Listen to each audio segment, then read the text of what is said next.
नमस्कार विद्यार्थी मित्रांनो, विद्युत सहाय्यक या पदाचे नुकतेच जर बघितलं तर डॉक्युमेंट व्हेरिफिकेशन झालेले होते.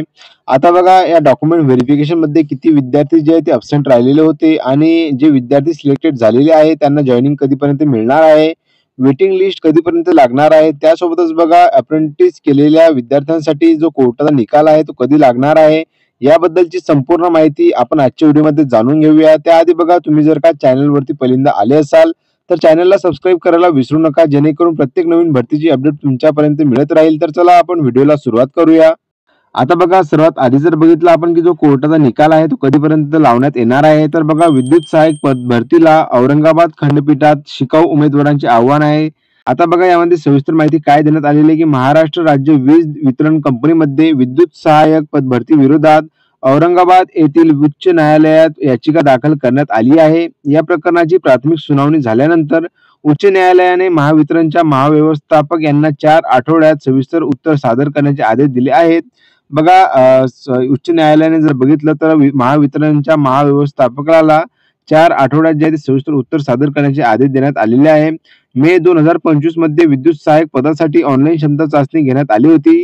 त्याचा निकाल जर बघितला तर बघा 30 जुलै 2025 रोजी जाहीर झाला होता. मात्र त्यात अनेक त्रुटी असल्याचा आरोप शिकाऊ उमेदवारांनी घेतला. शिकाऊ उमेदवारांची कट ऑफ जनरल उमेदवारांपेक्षा अधिक ठेवण्यात आली असून ही पद्धत अन्यायकारक आहे. निवड यादीत कोणत्याही उमेदवारांचे गुण स्पष्ट दाखवलेले नाही, त्यामुळे पारदर्शकता राहिलेली नाही. बाह्य स्रोत, कॉन्ट्रॅक्ट कर्मचारी यांचे गुण सुद्धा लपवण्यात आले आहेत. निवड यादीमध्ये एकाच उमेदवारांची 2 वेळा नावे आली आहेत. भरती प्रक्रियेत नियमबाह्य पद्धतीने वर्तन झाले आहे. उमेदवारांच्या विश्वासघात झाल्याची तक्रार याचिकेद्वारे करण्यात आली होती. सर्व उमेदवारांचे गुण जाहीर करावेत. कट ऑफ न्याय व समान पद्धतीने ठरवावी. भरती प्रक्रियेत पारदर्शकता आणावी आणि अन्याय झालेल्या उमेदवारांना न्याय द्यावा अशी मागणी उमेदवारांनी न्यायालयाकडे केलेली आहे.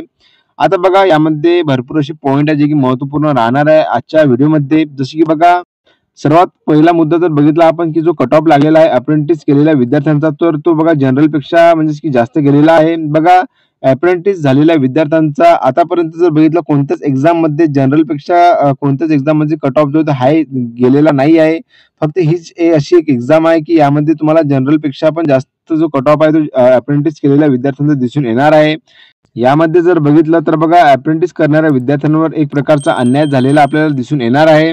आता बघा निवड यादीमध्ये एकाच उमेदवारांची 2 वेळा नावे आली आहेत. बघा यामध्ये आणखी घोटाळा असं दिसून येणार आहे आपल्याला की निवड यादीमध्ये एकाच उमेदवारांची 2 नावे दिसून येणार आहे. आता जर बघितलं तर बघा जे काही कॉन्ट्रॅक्ट कर्मचारी आहे यांचे सुद्धा जे गुण आहेत ते लपवण्यात आलेले आहेत. आता याच्याबद्दलची संपूर्ण माहिती आपल्याला केव्हा मिळणार आहे, तर बघा जेव्हा म्हणजे की निकाल लागणार आहे. आता बघा कोर्टाचा जो केस निकाल आहे तो कधी लावण्यात येणार आहे, तर यामुळे हजारो उमेदवारांची नजर आता महावितरणच्या उत्तराकडे लागलेली आहे. पुढील सुनावणी जर बघितली 16 सप्टेंबर 2025 रोजी होणार आहे. आता जर बघितली तर बघा पुढील सुनावणी आपल्याला 16 सप्टेंबर 2025 म्हणजे की 16 तारखेला आपल्याला पुढील सुनावणी याच्याबद्दल माहिती मिळणार आहे. आता बघा जशी की पुढील सुनावणी लागणार आहे त्यामध्ये सविस्तर जे महाव्यवस्थापक आहे महावितरण कंपनीचे त्यांच्याकडून आपल्याला जे माहिती मिळणार आहे त्याची नोटीस जे आहे ते आपल्यापर्यंत येणार आहे, तशी मी तुम्हाला माहिती देणार आहे. अप्रेंटिस करणाऱ्या विद्यार्थ्यांना प्राधान्य देण्यात आलेलं पाहिजे होतं, पण बघा यामध्ये जर बघितलं तर जनरलच्या पेक्षा पण कट ऑफ जो आहे तो अप्रेंटिस करणाऱ्या विद्यार्थ्यांना गेलेला आहे. आता बघा आपण प्रत्येक एक्झाम मध्ये बघितलं असेल की जनरल पेक्षा कोणत्याही म्हणजे की कॅटेगरीचा जो कट ऑफ आहे तो हाय लावण्यात येत नाही. आता बघा या भरतीमध्ये जर बघितलं तर अप्रेंटिसचा जो कट ऑफ आहे तो जनरल पेक्षा पण जास्त गेलेला आहे यामध्ये दिसून येणार आहे. आता बघा याची जेव्हा म्हणजे की निकाल लागणार आहे यामध्ये आपल्याला सविस्तर माहिती जी आहे आपल्याला मिळणार आहे. आता बघा दुसरा जो पॉइंट आहे की म्हणजे की प्रत्येक झोनमध्ये जर बघितलं डीव्ही साठी जेवढे विद्यार्थी गेलेले होते तर डीव्ही मध्ये किती विद्यार्थी अब्सेंट राहिलेले होते, त्यासोबत बघा याची वेटिंग लिस्ट कधी लागणार आहे आणि डीव्ही मध्ये जे विद्यार्थी सिलेक्टेड झालेले आहे त्यांची जॉईनिंग कधीपर्यंत होणार आहे त्याबद्दलची मी तुम्हाला समोर माहिती देतो. म्हणून व्हिडिओला तुम्ही नक्की शेवटपर्यंत बघत राहा, जेणेकरून संपूर्ण माहिती तुम्हाला मिळून जाणार. तर बघा तुम्ही इथे बघू शकता की 21, 22 आणि 23 ऑगस्ट रोजी तुमचे जे डॉक्युमेंट व्हेरिफिकेशन आहे ते झालेलं होतं. आता बघा यामध्ये जर बघितलं प्रत्येक झोनमध्ये किती विद्यार्थी आहेत आणि अब्सेंट किती राहिलेले होते याबद्दलची जी अंदाजित माहिती आहे ती आपल्याला मिळालेली आहे. त्यावरून आपण सविस्तर माहिती जाणून घेऊया. आता जर बघितलं की बारामतीमध्ये टोटल जे 686 उमेदवार होते त्यापैकी जर बघितलं तर 156 जे उमेदवार आहेत ते अब्सेंट राहिलेले आहेत.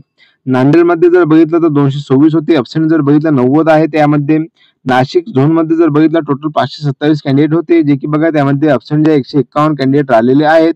आता बघा ही जी माहिती आहे ते अंदाजित आहे. तर यामध्ये जर बघितलं तर काही आकडेवारी ते मागे-पुढे होऊ शकते एवढं तुम्ही लक्षात घ्या. नागपूर झोनमध्ये जर बघितलं टोटल 435 कॅन्डिडेट होते. त्यापैकी जर बघितलं तर अब्सेंट जर बघितलं तर बघा 181 उमेदवार जे अब्सेंट राहिलेले होते. अमरावती झोनमध्ये जर बघितलं टोटल 361 होते आणि अब्सेंट 138 राहिलेले होते. अकोला झोनमध्ये जर बघितलं टोटल जे 319 आणि अब्सेंट 134 राहिलेले आहे. आता बघा त्याच खाली बघा कल्याणमध्ये जर बघितलं टोटल 503 कॅन्डिडेट होते. अब्सेंट 119 राहिलेले आहेत. भांडूप डिव्हिजनमध्ये जर बघितलं तर बघा 419 कॅन्डिडेट टोटल होते. अब्सेंट जर बघितलं 139. छत्रपती संभाजीनगरमध्ये बघा 271 त्यापैकी बघा अब्सेंट जे राहिलेले आहेत 95. म्हणजेच की यावरून तुम्ही बघू शकता की भरपूर विद्यार्थी जे आहेत ते डॉक्युमेंट व्हेरिफिकेशनला गेलेले नव्हते आणि याच्यानुसार जर बघितलं तर याची वेटिंग लिस्ट पण तुम्हाला चांगल्या मोठ्या प्रमाणात दिसून येणार आहे एवढं तुम्ही लक्षात घ्या. पुणे झोन करिता जर बघितलं टोटल 501 कॅन्डिडेट सिलेक्टेड झालेले होते आणि त्यामध्ये जर बघितलं तर 183 उमेदवार जे अब्सेंट राहिलेले होते. जळगाव झोनमध्ये जर बघितलं टोटल 323 कॅन्डिडेट होते आणि त्यापैकी जर बघितलं 104 कॅन्डिडेट जे आहेत अब्सेंट राहिलेले होते.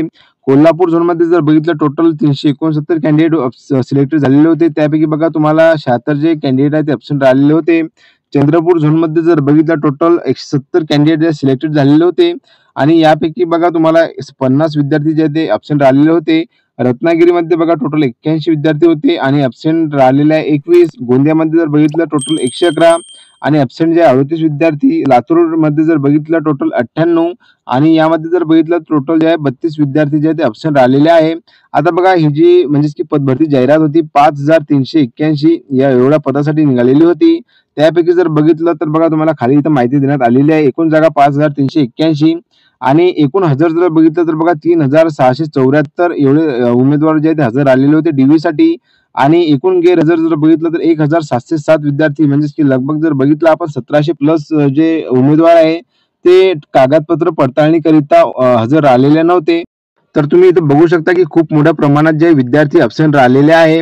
आता बघा जे कोणी विद्यार्थ्यांचे सिलेक्शन झालेलं आहे त्यांचं जॉईनिंग जर बघितलं तर येत्या काही म्हणजे की 10 सप्टेंबरच्या नंतर जर बघितलं तुमची जॉईनिंग लेटर तुमच्यापर्यंत मिळून जाणार एवढं तुम्ही लक्षात घ्या. आणि आणखी जर म्हटलं सर्वात महत्त्वाचं की जे कोर्ट केस आहे त्याचा या निकालावर काही फरक पडणार आहे का? तर बघा माझ्या मते तरी याच्यावरती काही फरक पडणार नाही आहे. तरी पण बघा 16 सप्टेंबरला जशी काही निकाल लागणार आहे त्याबद्दल आपल्याला माहिती पडेलच की काय म्हणजे की या भरतीवरती काही फरक पडेल का म्हणजे की स्टे लागू शकेल का? आता बघा जे काही उमेदवार सिलेक्टेड झालेले आहेत त्यांची जॉईनिंग जे आहे ते 10 सप्टेंबरच्या पुढे होऊ शकेल एवढं तुम्ही लक्षात घ्या. आणि वेटिंग लिस्ट कधीपर्यंत लागणार आहे? आता बघा वेटिंग लिस्ट कधीपर्यंत लागू शकेल आणि वेटिंग लिस्ट म्हणजे की कट ऑफ किती लागू शकेल? आता जर तुम्हाला डिटेलमध्ये कट ऑफ बद्दल जर माहिती पाहिजे असेल तर मला नक्कीच कमेंट बॉक्समध्ये कळवा. कारण की बघा नवीन मी तुम्हाला सेपरेट एक व्हिडिओ बनवून देऊ शकेल. कारण की याच व्हिडिओमध्ये मी संपूर्ण माहिती तुम्हाला देत जाणार तर बघा व्हिडिओ खूप मोठी होणार आहे. आणि वेटिंग लिस्ट जर बघितली तर बघा वेटिंग लिस्ट पण तुम्हाला जशी काही निकाल म्हणजे की जशी काही जॉईनिंग लेटर मिळणार आहे जे कोणी सिलेक्टेड कॅन्डिडेट झालेले आहे त्याच्यानंतर जर बघितलं तर तुम्हाला जे वेटिंग लिस्टचे उमेदवार आहेत त्यांची वेटिंग लिस्टची यादी आहे ती जाहीर करण्यात येणार आहे ऑफिशियल वेबसाईटवरती. आणि जशी काही माहिती माझ्यापर्यंत मिळेल तशी मी तुम्हाला माझ्या टेलिग्राम चॅनलवरती देणार आहे जेणेकरून तुमच्यापर्यंत ती माहिती पोहोचू शकेल. तुम्ही जर का अजूनपर्यंत माझ्या टेलिग्राम चॅनलला जॉईन झाले नसाल तर लिंक बघा मी माझ्या डिस्क्रिप्शन बॉक्समध्ये दिलेली आहे त्यावरून तुम्ही जॉईन होऊन जा आणि या भरतीची वेळोवेळी माहिती मिळवण्यासाठी चॅनलला नक्की सबस्क्राईब करून ठेवा. बघा यामध्ये जे वेटिंग लिस्ट आहे ते खूप मोठ्या प्रमाणात म्हणजे की 2000 प्लस विद्यार्थ्यांची जे वेटिंग लिस्ट लावण्यात येणार आहे एवढं तुम्ही लक्षात घ्या. म्हणून ज्या विद्यार्थ्यांना कट ऑफच्या जवळ मार्क्स मिळालेले असतील त्या विद्यार्थ्यांसाठी जर बघितलं त्यांनी डॉक्युमेंट जे आहे तुमचे रेडी करून ठेवा.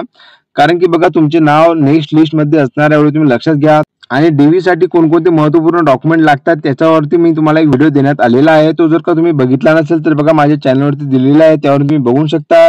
तर बघा अशा प्रकारची आजची महत्त्वपूर्ण माहिती होती. व्हिडिओ जर का तुम्हाला आवडला असेल तर नक्कीच लाईक शेअर कमेंट करायला विसरू नका.